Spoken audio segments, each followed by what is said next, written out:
સોમવારે મુખ્યમંત્રીએ સૌરાષ્ટ્રના સૌથી લાંબા બ્રિજની જામનગરને ભેટ આપી 226 કરોડના ખર્ચે તૈયાર કરવામાં આવેલા બ્રિજની એક દિવસમાં જ દુર્દશા જોવા મળી। લોકાર્પણના એક જ દિવસમાં બ્રિજ પર અલગ અલગ સ્થળોએ પાન માવાની પિચકારી જોવા મળી। જરા જુઓ આ દ્રશ્ય। ટ્રાફિકનું ભારણ હળવું થાય, નાગરિકોને કલાકો સુધી ટ્રાફિકમાં હેરાન ન થવું પડે તે માટે સૌરાષ્ટ્રનો સૌથી લાંબો બ્રિજ બનાવવામાં તો આવ્યો, પરંતુ નાગરિકોને તેની કદર ન થઈ। ઠેર ઠેર પાન માવાની પિચકારી મારીને એક જ દિવસમાં નાગરિકોએ આ બ્રિજની હાલત બગાડી નાખી। નાગરિકોની આ જ ગેરશિસ્તને જોઈ મહાનગરપાલિકાના કમિશનરે પણ બ્રિજને આ રીતે ગંદો ન કરવા અપીલ કરી। જે બ્રિજ છે એની પેરાપેટ પર ઠેર ઠેર પાનની પિચકારીઓ જોવા મળે છે।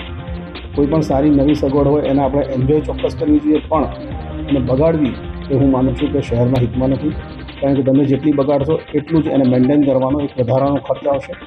એટલે આપ લોકો સમજી શકો છો કે કોર્પોરેશનને જો કોઈ વધારાનો ખર્ચ કરવાનો થશે તો કોર્પોરેશન પર પૈસા ક્યાંથી આવશે। ફાઇનલી ટેક્સ વધારવો પડે।